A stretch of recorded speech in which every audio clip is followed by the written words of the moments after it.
You are now listening to Podcorn, episode 13, for June 26th, 2013.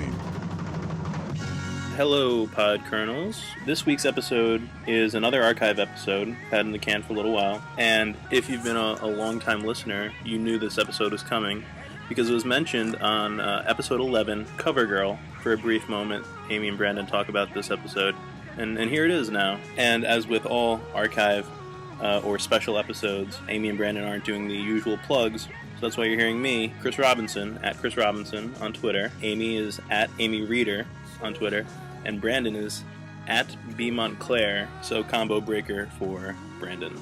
Hey, and now some event plugs. If you're listening to this on Wednesday, June 26th, tomorrow, the 27th, you'll be able to see Amy and Brandon at Dare to Draw in New York, and then this weekend is Wizard World New York, where Amy and Brandon will have a table that's A1. Definitely stop by to see them. They're going to have some Rocket Girl goodies, some early goodies for y'all. So definitely check them out. Table A1, like the sauce. And speaking of sauce, let's listen in while Amy and Brandon marinate on SHIMURA.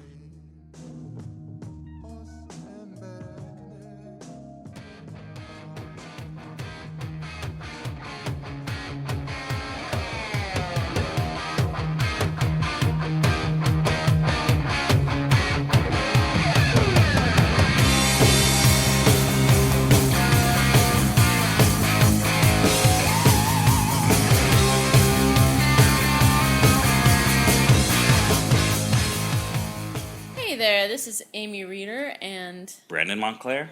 So yeah, this week we're gonna do SHIMURA. It's this Frank Quitely, Robbie Morrison thing. Right, yeah, 2000 AD, or Titan Press, British, 2000 AD, the magazine most famous obviously for Judge Dredd. Judge Dredd, there's a movie coming out, I think it's soon, right? I see posters for it everywhere. Cool. There was the very bad Judge Dredd movie with Sylvester Stallone.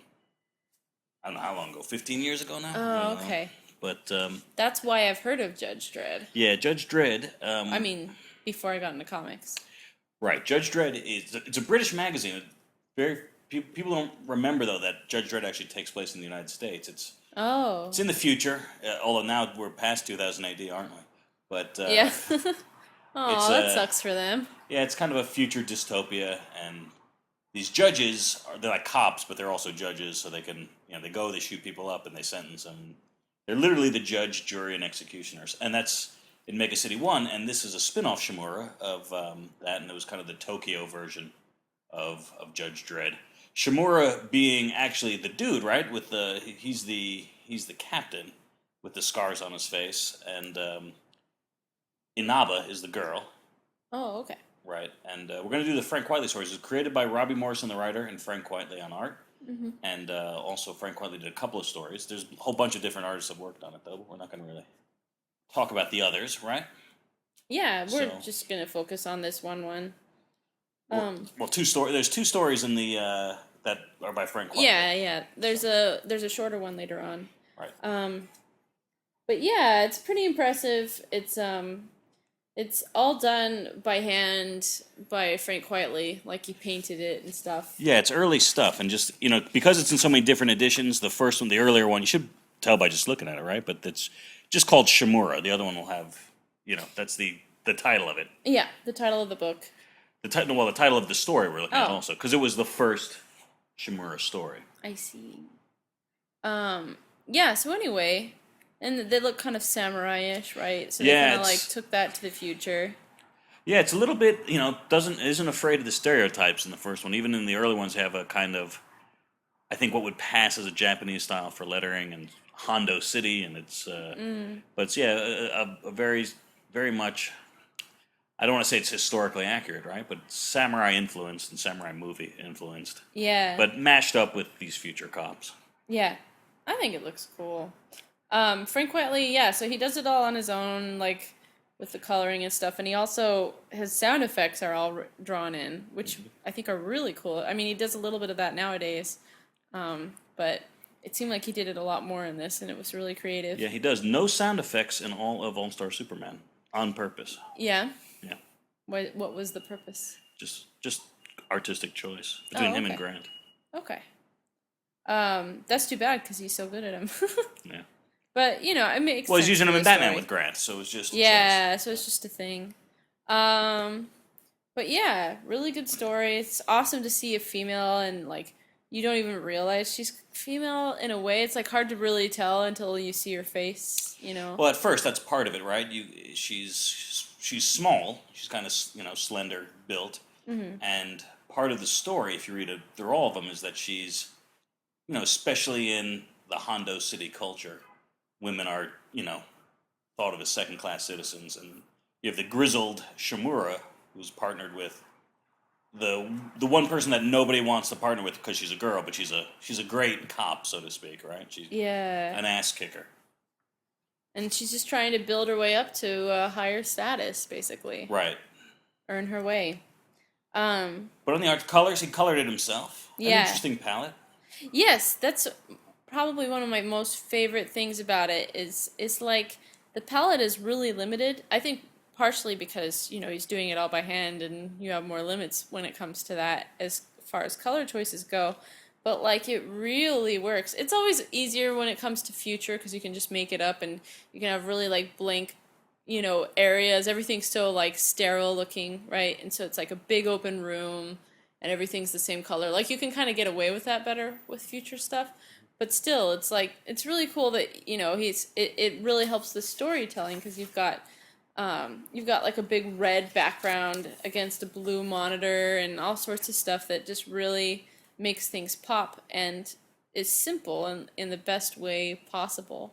Yeah, when you talk about the color theory behind it, it's mostly whatever colors he wants to put down as backgrounds and whatnot, because, there's there's consistency and it doesn't not make sense, but there's no real storytelling element to a lot of the palette choices, right? It's just... Yeah. Storytelling meaning there's no narrative purpose to it. It's not specifically, like, referring to certain objects, exactly. So right, it's all almost visual like... storytelling. Yeah, it's almost like you could film the same place and it could be red, and then the next time it could be green. It seems like it's metaphorical, which I think is great if you can do that with colors. Because I used to try and do that with screen tones.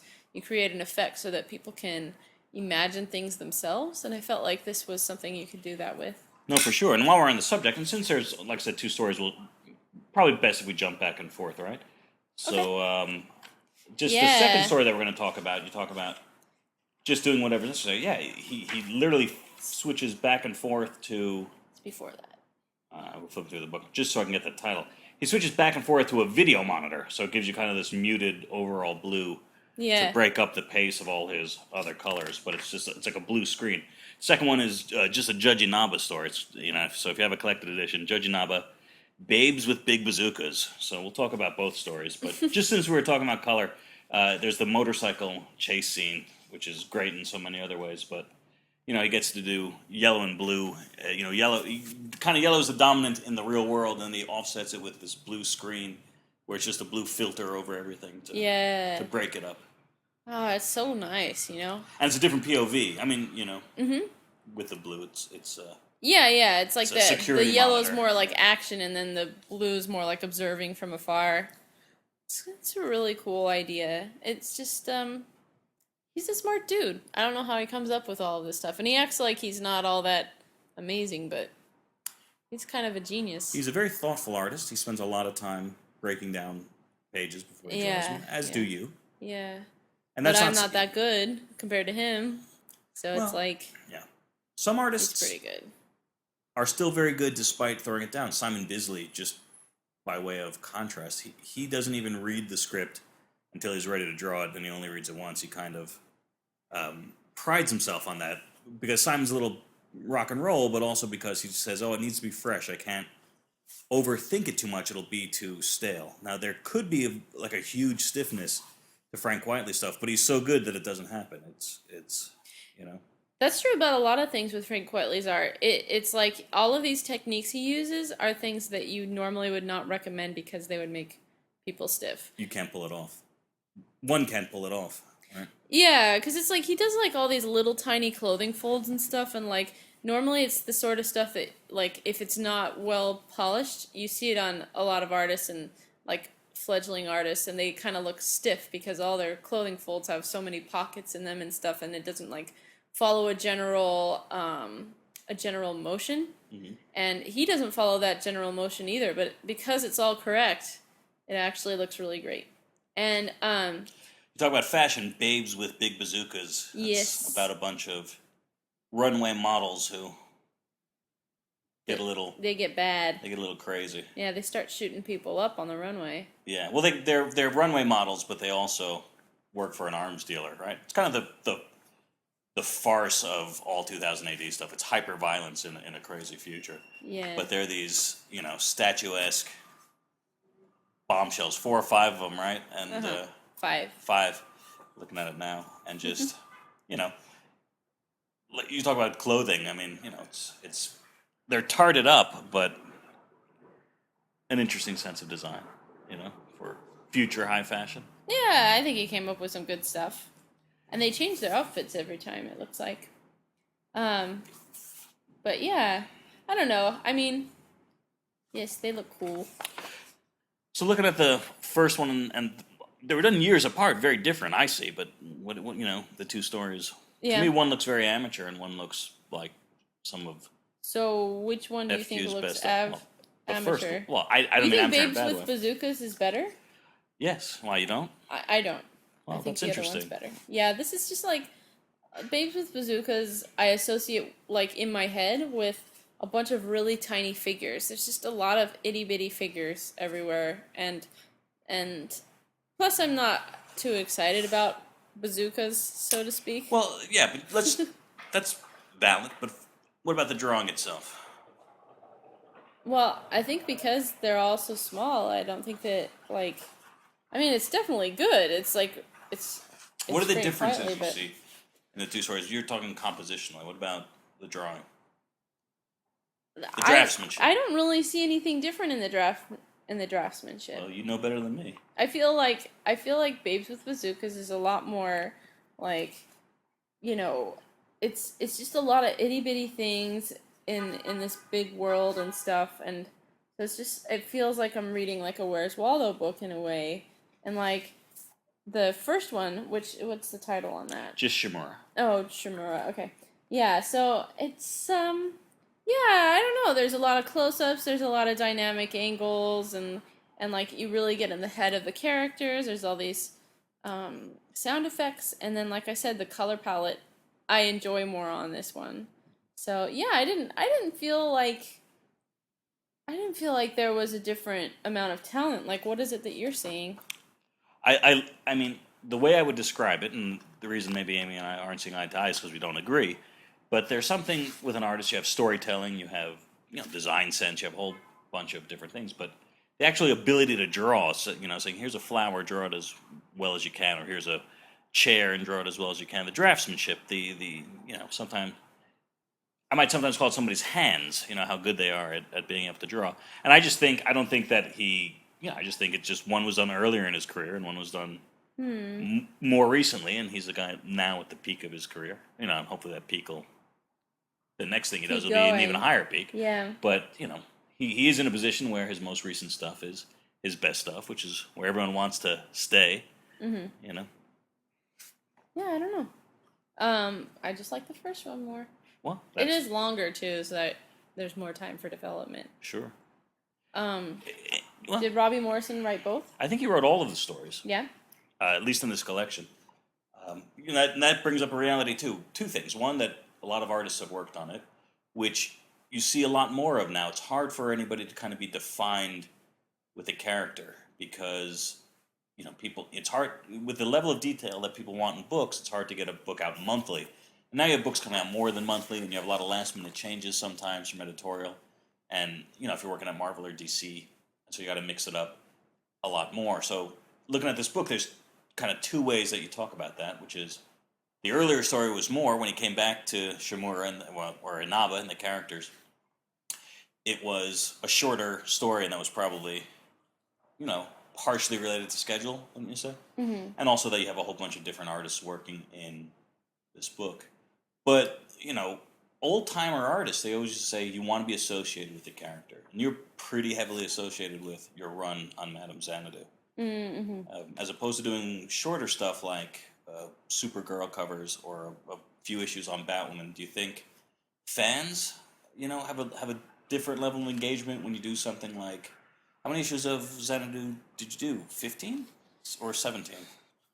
Let's see, 10 plus 6 plus 1 more. 17. Okay. Yeah.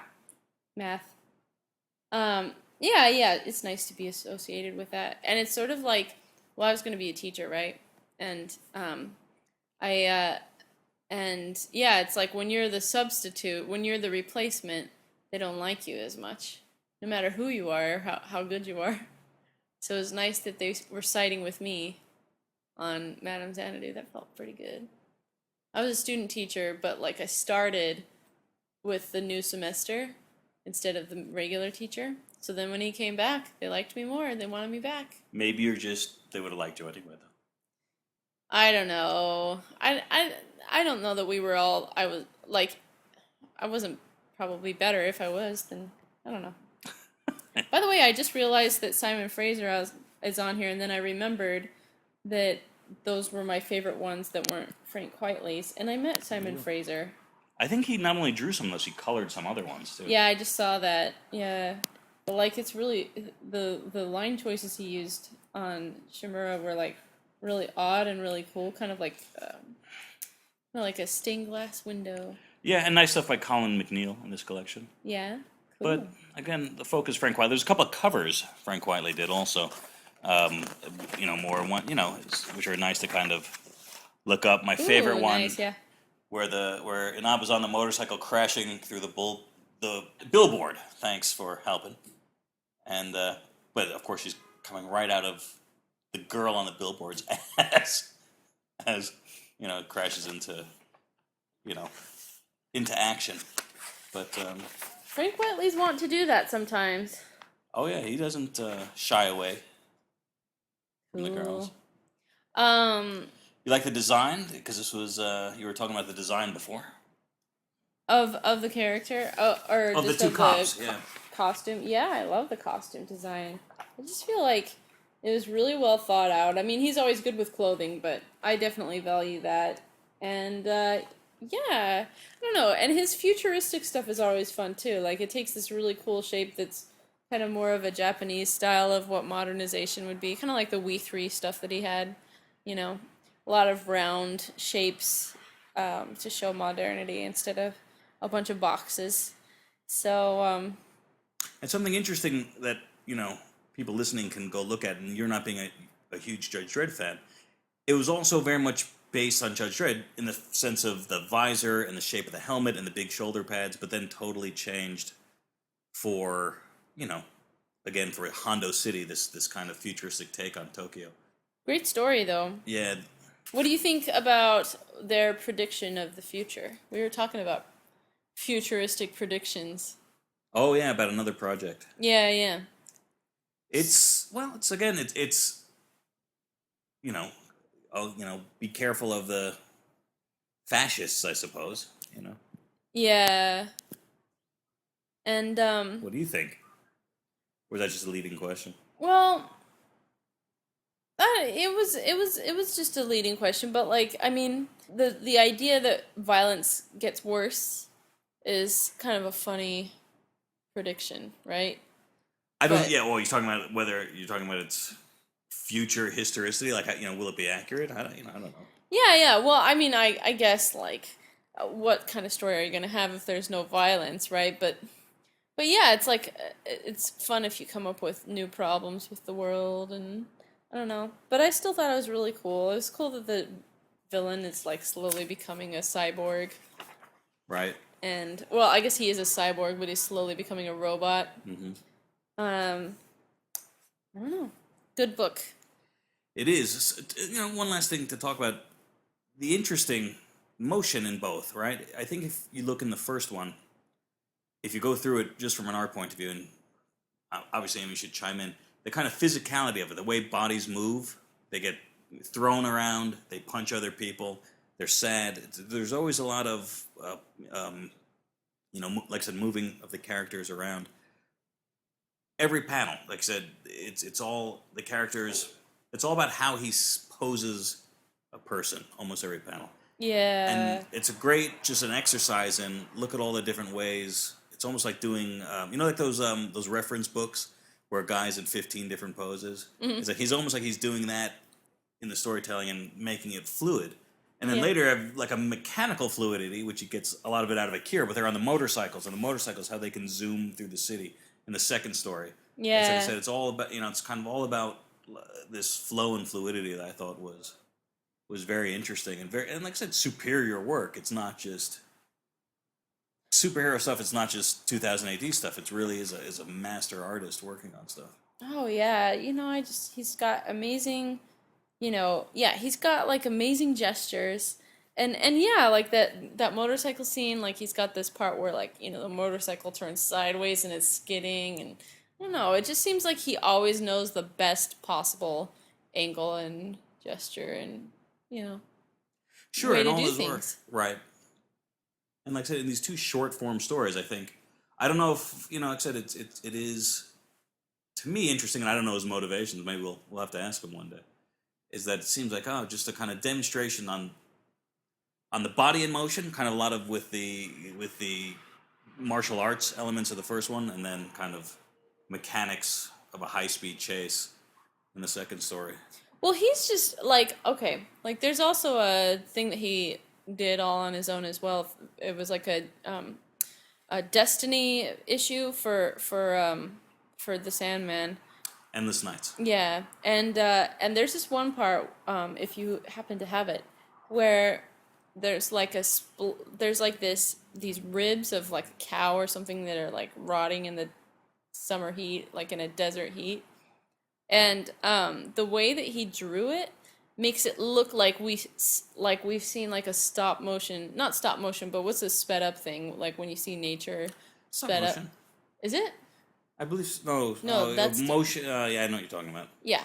Time lapsed. Time lapse. Yeah, it looks like a time lapse because like just the way that he placed each rib kind of makes you feel like you watch it like slowly open up over time, where it goes like that. Nice. You can hear it based on how he drew it. He's like, he really knows his stuff. One time I cornered him. I met him for the first time, and I was on a panel with him in WonderCon. Get this, I was on a cover panel with Frank Whiteley, Bill Sienkiewicz, Adam Hughes, and Francis Manipul. It was crazy. And so anyway, I made Frank Whiteley follow me to a park somewhere, and then How'd you do that? I told him that I needed to ask him about art, and did he have any time? So then he made some time for me, which I knew he was Amy's busy. being modest because Frank Whiteley confirmed is a big fan of your work. I don't know if big fan, but he likes it, right? Okay. Yeah, which I is know really he's a cool. big fan. Okay. He said nice things about Halloween Eve, even. Yeah, no, that's true. He's a very nice person, but like, Amy's blushing. no, I'm not, because I don't blush. All right. Anyway, so yeah, so I just pulled him aside and was just basically asking him about his stuff, and was like, it sounds like kind of a weird thing to ask, but I was trying to suss out like how happy he was, and like, Because you have a theory he's most happy on stuff like SHIMURA, where he's doing everything. I do have a theory, and I'm probably just projecting my own feelings. Well, because as you've worked with very talented inkers and colorists, but you don't feel the same way about it. Yeah, they're great, but yeah, it's like I don't have the same reward, addictive reward of having that finished product. That's what makes me want to keep going. Mm-hmm. And so yeah, I was asking him about it, and I was like, well, do you want to write? It just seems like you have so much, like people love you so much, you could do anything, and I just didn't know whether he kind of realized that, I guess. I mean, he's got to figure things out for himself. And he said that he doesn't really feel too comfortable with writing unless it's short stories. He's done a ton of his own writing, but they're all for like 1 and 2 page, a lot of gag stuff that he did. And for I don't know if underground is the right words, but Yeah, he was saying he didn't really feel like a lot of the stories were terribly marketable. Mm-hmm. But yeah. So it sounds like he's going over to Image now, And I'm really hoping it'll work well with him. It was in Super Crooks, Jupiter's Children, a 4-page preview. Did you see it, Amy? It's amazing. No, I didn't looks see great. it. It was in, I believe, the latest issue of Super Crooks. A Oh, preview of Jupiter's Children. when's it coming out? I think they're saying now early 2013. Okay, Spring of 2013. cool. Yeah, just I just hope that like he's found the right move, because it's just, I think he kind of like understates how important he is to the industry, and I think that like hopefully that's just him understating it and he doesn't really believe it. You know what I mean? Like, I hope that he really pulls his weight around to do stuff that makes him happy. But he's got like kids and stuff too, so he's got a lot to worry about. He's an amazing guy. He's a top talent, you know? Yeah, he's really good. He's definitely one of my favorite artists, if not my favorite. So. And one of our favorite stories is SHIMURA. Yes, exactly. Give it a read. Yeah, and you know, if you like it, leave us some comments, right? Please do.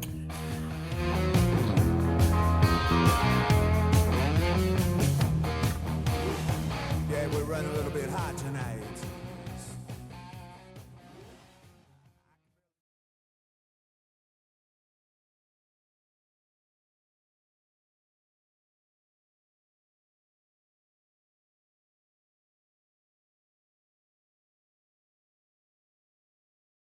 And speaking of sauce, let's get into the sauce of this. Fuck.